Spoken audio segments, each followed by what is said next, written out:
Hi guys, this is Ken here, and this video is about a checklist, and this checklist is created specifically for home seekers buying HDB flats in Punggol and Sengkang. And if you have not got your PDF version, please grab one. It's on my website. If you have already get one, then I want to tell you thank you for connecting, and let me dive into it straight now.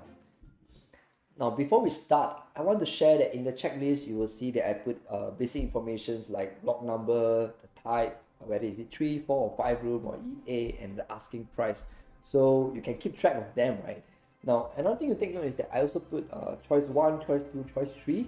So you can compare your choices side by side and see which one is a better house. Should you be like not too sure which house to go for, or which house to offer higher or lesser. So that checklist would help you have a sense of what should you do, where should you go, how much should you offer. And in my humble opinion, you should be comparing not more than 2 or 3 units, because if more than that, you would be probably not getting your priorities right. So you may want to relook into that portion. Now, so into here, the first part is the intrinsic features. What do I mean by that? Intrinsic meaning that you cannot change this. You buy the house and it comes with it. Number one, the age. You can't change the age, right? So is it a young, and how young is it, or how old is this property? And in Punggol and Sengkang, it's better to buy as young as you can, because it's a young estate. Every now and then, every year, you will have new MOP houses. So your unit, a 10 years old unit, after 5 years, it becomes a 15 years old, and then it becomes the old category. All right, so this is something to take note. And of course, distance to MRT, you cannot change that also. So of course, you want to be as close to the MRT as you can, so you have got all the convenience, and people tend to perceive more better value for houses that is near MRT. Right, the next thing is level. Are you on the low floor, mid floor, or high floor? Of course, the higher the floor, usually people perceive as a higher value, and the value tends to be able to hold better if you have a higher floor. So these are the things that you cannot change. Now, the second category I would say is the differentiators.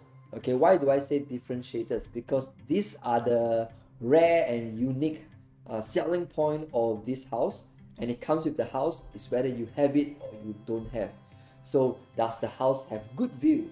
Okay, and if the house have good view, nowadays work from home is very important. You don't want to feel too claustrophobic and so on. So a good view house would tends to have a better perceived value later. And then, does the house have balcony? And yes, Punggol, especially in Punggol and Sengkang new estates, there are some houses, there are some HDB comes with balcony, and you can debate they are small or big, but they have it, and it's something that is unique, and not many houses have that. Of course, does it have a flexible kitchen? Now let me explain to you what do I mean by a flexible kitchen. Some people like to have open concept, some people like to have closed concept. Imagine if your kitchen is able to do both, and then you can cater to both sides of the people. Like, if people want to have a close up, they can close up. If people want to do open kitchen, you can do. Some layouts just don't allow you to do so, because it's just a door opening to go in, and the left and right you cannot hack. So if that's the case, then this house does not have a flexible kitchen. And today's market, and looking at the appetite and the preference of the new buyers, I would have to say that this becomes quite a factor to consider. All right, and is there any other unique factors like sea view, river view, and so on? You want to consider this as well. Now, the third category is the seller's motivation. Now, this may not be so crucial in terms of whether to ascertain this property is premium or not, but it helps you in your negotiation. For example, you want to know the reason for the sellers to sell. You want to know, is there time factor? Are they in need? Do they need to sell faster?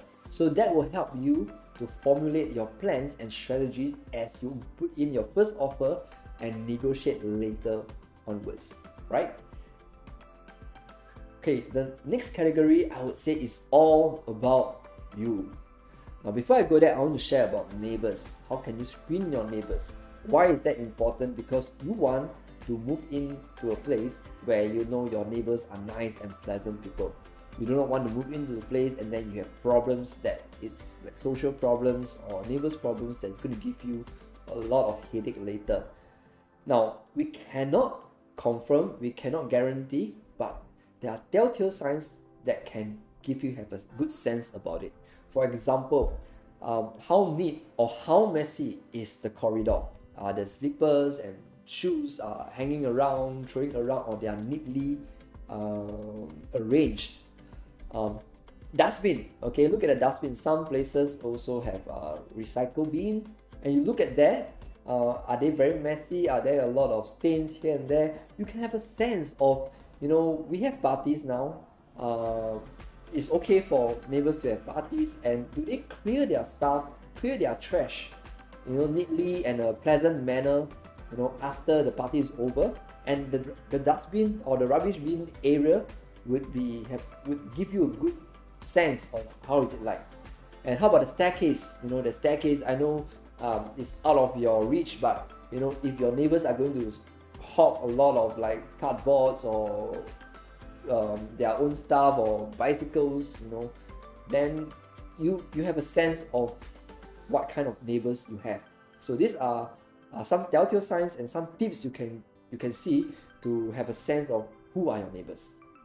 Now, next is very important. In fact, it's the most important. What is your feel of the house?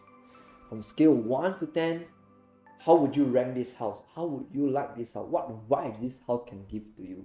So this is the most important. Don't neglect this, your feel, alright? Of course, I put an asterisk there. We have a delay submission. We have a extension required. These are not really important compared to finding the premium house, but it helps you in your negotiation. So if you know that they need to do a delay submission, or you know that they are doing extension, then as a buyer, you can form strategies to negotiate to put yourself in a more advantaged position. Finally, I hope you can have a good sense of what a good unit can be with the help of the checklist. Things are simpler for you. Your process, your planning, your search, your quest is easier now, and I hope you can really find a great unit for you and your family.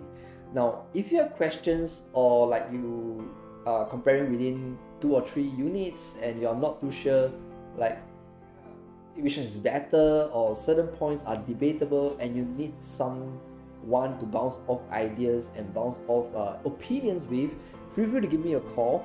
I would definitely be happy to help out, and you know, this is my area and I'm passionate about talking this. I can talk non-stop about houses around here. So till then,